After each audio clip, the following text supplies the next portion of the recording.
guys, this is Kaylee from Pintuck and Purl, and we are back again today to talk about the Joyful Stars Quiltalong. If you haven't followed along yet, this is a pattern by Cotton and Joy that we are sewing along as a quilt along through the shop.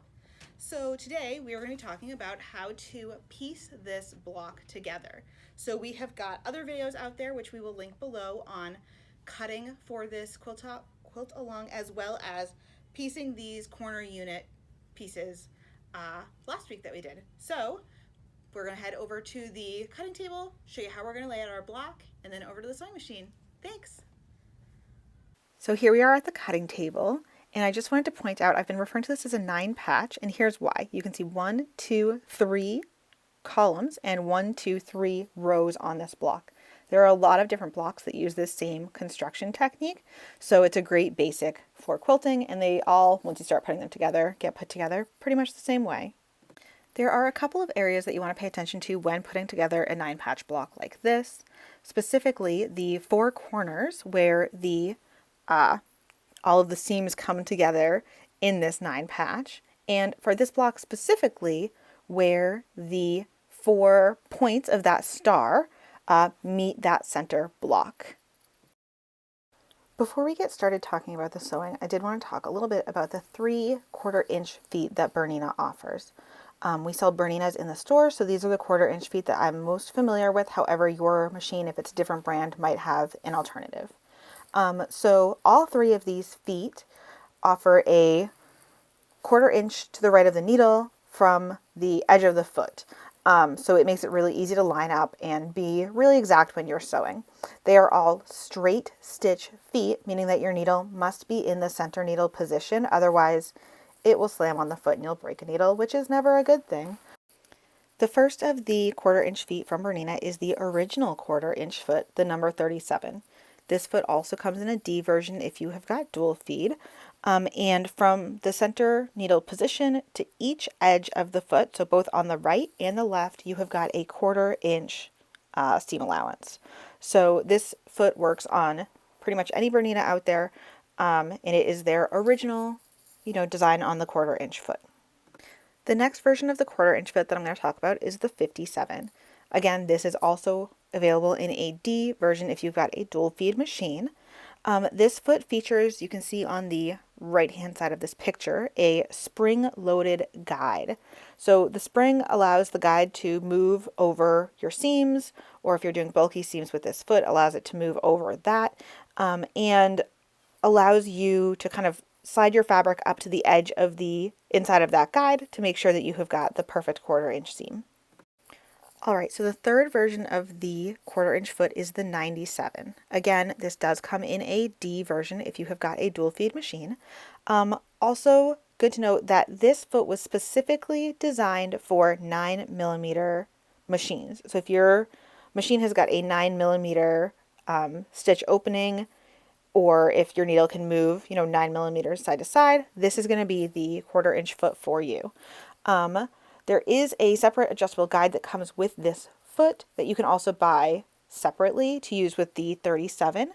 But this foot has got a 1/4-inch to the right of the foot, to the outer edge of that toe on the right, and then to the left to the inner edge of the toe, which you can kind of see here, is also a 1/4 of an inch. So this one gives you a few more seam allowance options, just because of how the foot is designed, but it is also a great option for a 1/4-inch, and this is the one that I'll be using today.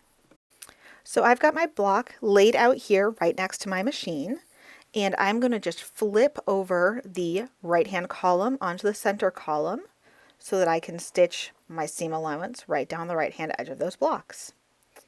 When I get to the center block, I'm going to talk a little bit more about how to make sure that we are getting an appropriate seam allowance so that we do not sew over the end of that point that should be there. So I'm not going to use pins just because these are short pieces, and I'm fairly confident that I can keep them in place. So as you can see, I'm lining up with the far right-hand side of this foot, and I'm making sure that the valley, so like the innermost part of that pinked edge, lines right up with the edge of the foot. So in addition to lining up with the edge of the foot, I also am going to line up right on my stitch plate. I can see once I move the fabric just a little bit, there's a little mark right there that lets me know where the 1/4 inch is. Because I've got the pink seams here, I want to be just on top of that, but it is also helpful. So I'm going to start sewing these seams.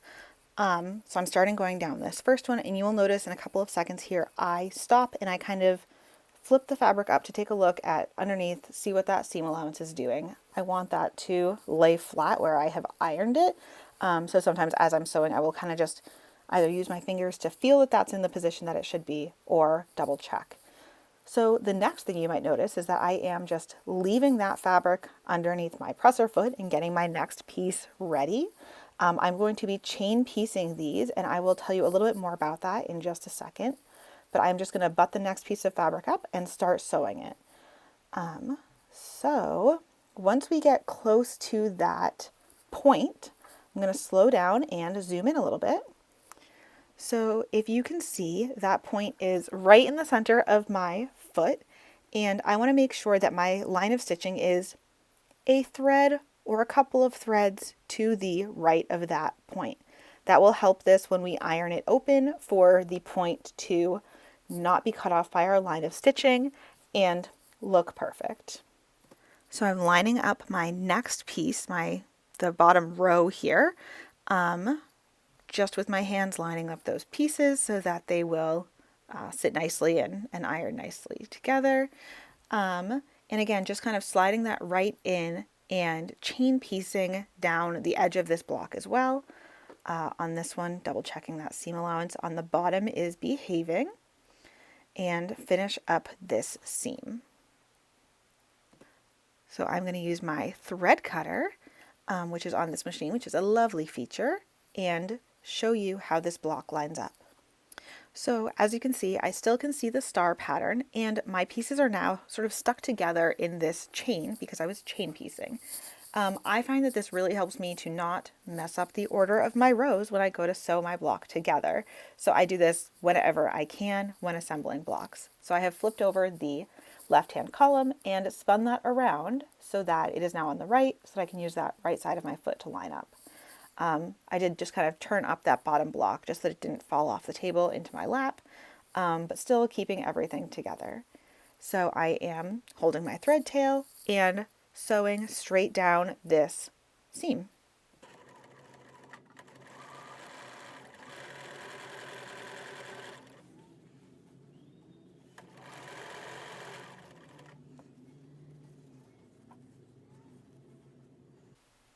So as I get to the center block, I do want to make sure that it is lined up. And again, as I go over that center point, I want to pay special attention to make sure that I am just a thread or two on the right side of where that point meets in with the rest of my block.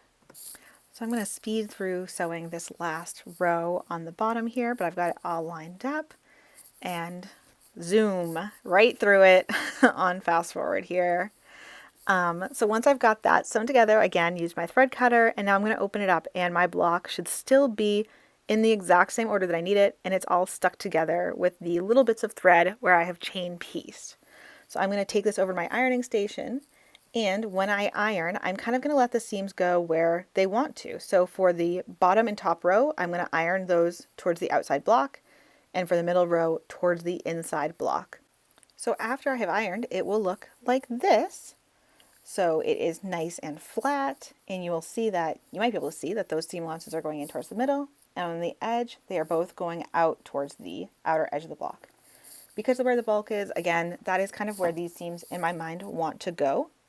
So I'm going to use 2 pins to sew our next part, pinning right at the seams where those are going to match up. You might be able to see here that because my seams have been ironed to one side and to the opposite sides, they will nest together. So I'm going to sort of use my fingers to make sure that those are as close together as possible, and then pin, I do it on a diagonal, right through that seam. Some people will use 2 pins, one on either side of where their seams meet. Everybody has got a little bit of a different technique to do it, but that's how I pin. And then I'm not going to worry about the far ends because I will just line those up with my fingers when I get close to there. So we are heading back under the needle here, just holding my thread end, my thread tail before I start from my top thread. The machines takes just 1 second to get started, and then there we go. So as I approach those pins, I am stopping right before the pin, pulling the pin out, which is very important, making sure that my seams are where I want them. Again, at that center spot where that point meets, going a little bit slower to make sure that I am right where I need to be. And again, taking out the pin. We don't want to sew over pins. You can hit the pin with your needle, have it shatter and go everywhere, and it is not good. So make sure that you're definitely taking out the pins before you sew over them. So now that that first side is done, we are so close to having this block completed. I'm going to flip over that last remaining side, again matching up those seams and pinning them. And then I will sew that and we will be all set here. All right, so I hope that was helpful. We will be back next week talking about sewing the sashing onto our blocks. And hopefully you guys, your quilts are looking great. We can't wait to see them. Thanks.